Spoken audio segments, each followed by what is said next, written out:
शनिवार दिनांक 28 फेब्रुवारी ही तारीख कदाचित जगाच्या इतिहासात एका भीषण युद्धाची नांदी म्हणून नोंदवली जाईल. मिडल ईस्टमध्ये युद्धाचा असा काही वणवा पेटलाय ज्यानं संपूर्ण जगाला हादरून सोडलंय. अमेरिकेच्या साथीनं इस्रायलनं थेट इराणच्या काळजावर म्हणजेच राजधानी तेहरानवर हल्ला चढवला. इराणनंही शांत न बसता अमेरिकेच्या लष्करी तळांवर आणि इस्रायलवर क्षपणास्त्रांचा पाऊस पाडलाय. या संघर्षात आतापर्यंत शेकडो निष्पाप जीव गेले आहेत. पण या सगळ्या धूमचक्रीत सर्वात मोठी बातमी समोर आली ती म्हणजे इराणचे सर्वोच्च नेते अयतुल्ला अली खामेनेई यांचा अंत झाला. खुद्द अमेरिकेचे राष्ट्राध्यक्ष डोनाल्ड ट्रम्प यांनी या न्यूजला दुजोरा दिला असून इराणच्या प्रसारमाध्यमांनीही या वृत्तावर आता शिक्कामोर्तब केलाय. इराणच्या सैन्यानं आता या हत्येचा भीषण बदला घेण्याची शपथ घेतलीय. युद्धाची झळ केवळ इराण इस्रायलपुरती मर्यादित राहिलेली नाहीये, तर दुबई येथील बुर्ज खलिफासारखी प्रसिद्ध इमारतही या तणावामुळे रिकामी करावी लागली आहे. नेमकं काय घडतंय? त्या रात्री खामेनेई यांचा खात्मा कसा करण्यात आला आणि इराण आता याचा बदला कसा घेणार आणि बुर्ज खलिफासारख्या बिल्डिंगवर याचं संकट कसं कोसळलंय हेच सविस्तर आजच्या व्हिडिओच्या माध्यमातून आपण पाहणार आहोत. सगळ्यात आधी आपण चर्चा करूया त्या भीषण हल्ल्याची ज्यामध्ये खामेनेई यांचा मृत्यू झाला. इराणच्या अधिकृत सरकारी प्रसार माध्यमांनी आता या वृत्तावर शिक्कामोर्तब केलाय, पण हे ऑपरेशन नक्की कसं पार पडलं? रायटरच्या एका धक्कादायक रिपोर्टनुसार अमेरिकननं हा हल्ला चढवण्यापूर्वी काही काळ आधी खामेनेई हे त्यांचे दोन अत्यंत विश्वासू सल्लागार अली लाझिरखानी आणि अली शाम मकाने यांच्यासोबत एक गुप्त ठिकाणी मसलत करत होते. नेमकं त्याचवेळी इस्रायल आणि अमेरिकेनं या सैन्यानं या ठिकाणाला टार्गेट केलं आणि खामेनेई यांचा या ठिकाणी खात्मा केला. इस्रायली सैन्यानं सुद्धा या मोहिमेवर यशाचा दावा केलाय. याबद्दल अधिक माहिती देताना इस्रायली मीडियामध्ये वायनेट न्यूजनं असं म्हटलं आहे की खामेनेई हे तेहरानमध्ये एका महत्त्वाची गुप्त बैठक घेणार होते. या बैठकीची कुणकुण इस्रायली गुप्तचर यंत्रणांना आधीच लागली होती. मीटिंगमध्ये नेमकं ठिकाण कोणतं होतं हे जरी गुप्त ठेवलं होतं तरी तेहरानच्या हद्दीतच हे होतं आणि पहिल्याच जोरदार प्रहारामध्ये खामेनेई यांचा यामध्ये अंत झाला हे आता स्पष्ट झालंय. द वर्ल्ड ट्रेड जर्नलच्या रिपोर्टनुसार अमेरिकन आणि इस्रायल इंटेलिजन्स ब्युरो बऱ्याच काळापासून अशा संधीच्या शोधात होतं जिथे इराणचे सर्वोच्च नेते स्वतः उपस्थित असतील. ही संधी त्यांना शनिवारी मिळाली. इस्रायलच्या दाव्यानुसार इराणमध्ये एकाच वेळी 3 महत्त्वाच्या ठिकाणी बैठका सुरू होत्या आणि खामेनेई हे तिथे हजर होते. हीच ती वेळ होती जेव्हा इस्रायलच्या फायटर जेटने आकाशातून बॉम्ब टाकले. खामेनेई यांच्या घरावर तब्बल 30 क्षपणास्त्र टांगण्यात आले, ज्यामध्ये त्यांची अख्खी बिल्डिंग पत्त्याच्या बंगल्यासारखी कोसळली. या हल्ल्याची तीव्रता इतकी भीषण होती की सीबीएसईच्या एका रिपोर्टनुसार खामेनेई यांच्या सहारांनी जवळपास 40 उच्चपदस्थ अधिकारी जागीच ठार झालेत. यामध्ये त्यांचे सल्लागार अली शाम मखाने, कमांडर मोहम्मद पाकपूर यासोबत संरक्षण मंत्री असणारे यांच्यासारखे अधिकारी आणि मोठे अधिकारी देखील या हल्ल्यामध्ये मारले गेलेत.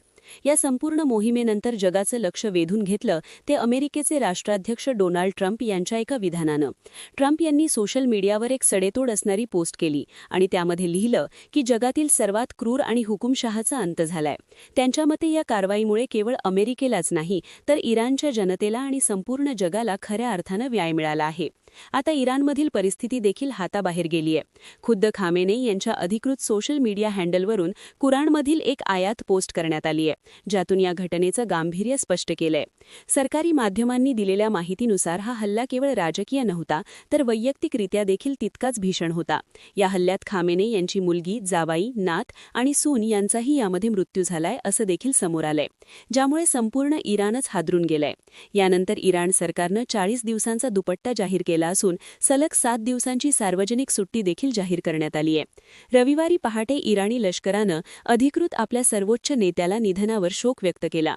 लष्करानं खमंग यांना शहीद आणि सर्वोच्च दर्जा बहाल केला असून त्यांच्या निधनानं इस्लाम धर्म आणि देशासाठी दिलेलं मोठं बलिदान आता मानलं जात आहे. मात्र खरा वणवा पेटला तो इराणी सैन्याच्या इशाऱ्यामुळे. लष्करानं आपल्या निवेदनात स्पष्टपणे सांगितलं आहे की हत्येला जे कोणी जबाबदार असतील त्यांना सोडलं जाणार नाही. इराण आता इतिहासातील सर्वात मोठ्या प्रतिहल्ल्याची तयारी करत असल्याचा देखील इशारा इथं सैन्यानं दिला आहे. एकीकडे इराणी महिला रस्त्यावर उतरून आक्रोश व्यक्त करताना दिसतायत, तर दुसरीकडे काही भागांमध्ये मात्र या घटनेचा जल्लोष साजरा होत असल्याच्या देखील विसंगत बातम्या आता समोर येत आहेत. पण या संपूर्ण प्रकरणात एक धक्कादायक वळण मिळालं ते वॉशिंग्टनच्या एका पोस्टच्या रिपोर्टमुळे. या रिपोर्टनुसार अमेरिकनना हा हल्ला करण्याचा निर्णय चक्क सौदी अरेबियाच्या इशाऱ्यानं घेतला त्याचा दावा करण्यात आलाय. सौदी अरेबियाचे प्रिन्स असणारे मोहम्मद बिन सलमान आणि डोनाल्ड ट्रम्प यांच्यामध्ये मागील काही दिवसांमध्ये फोनवरून बराच काळ चर्चा झाली होती. याच संभाषणात प्रिन्स सलमान यांनी इराणवर कारवाई करण्याचा आग्रह धरल्याचा दावा या रिपोर्टमध्ये करण्यात आला. अर्थात या दाव्यावर सौदी अरेबियानं अद्याप कोणतीही अधिकृत प्रतिक्रिया दिलेली नाहीये.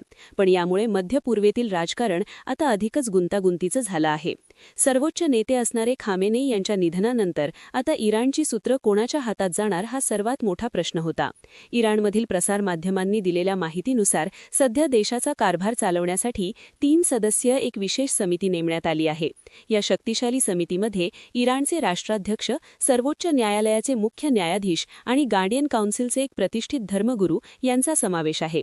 जोपर्यंत नवीन सुप्रीम लीडर अधिकृतपणे निवडला जात नाही तोपर्यंत इथे इराणचे सर्व निर्णय ही समिती घेणार आहे. मात्र पडद्यामागे अनेक वेगानं हालचाली सुरू आहेत. अनेक मीडिया रिपोर्टनुसार अयतुल्ला खामेनेई यांचे चिरंजीव मुस्तफा खामेनेई हे आता इराणचे पुढील सर्वोच्च नेते म्हणून समोर येऊ शकतात.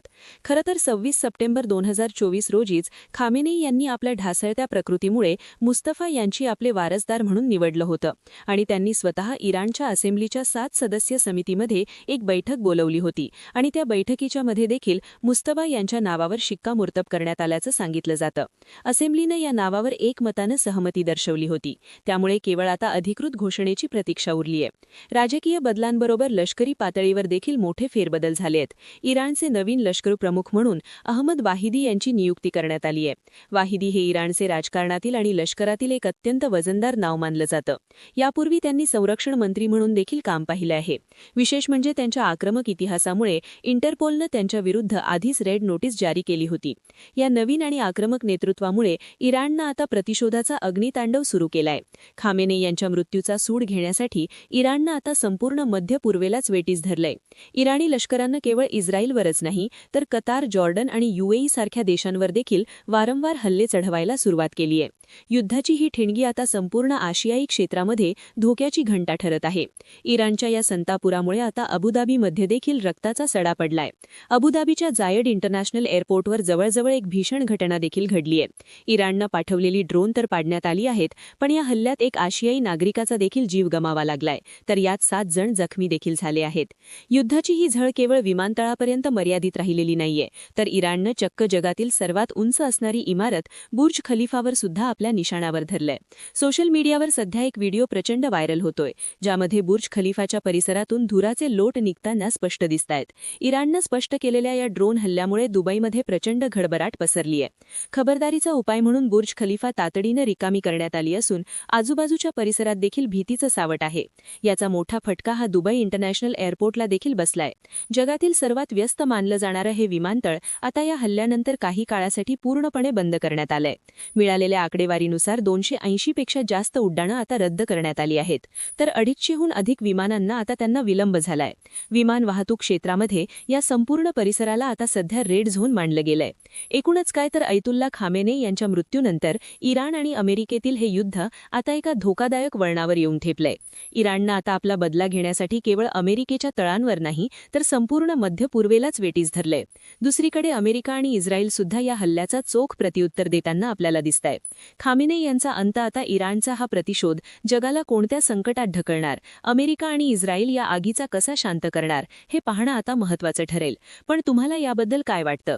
इराण या मृत्यूचा बदला घेण्यासाठी अजून कोणत्या थराला जाईल? युद्ध तिसऱ्या महायुद्धाची ही नांदी आहे का? तुमच्या प्रतिक्रिया आम्हाला कमेंट बॉक्समध्ये नक्की कळवा आणि अशाच माहितीसाठी आपल्या गर्जना मराठी या चॅनल नक्की सबस्क्राईब करा. धन्यवाद.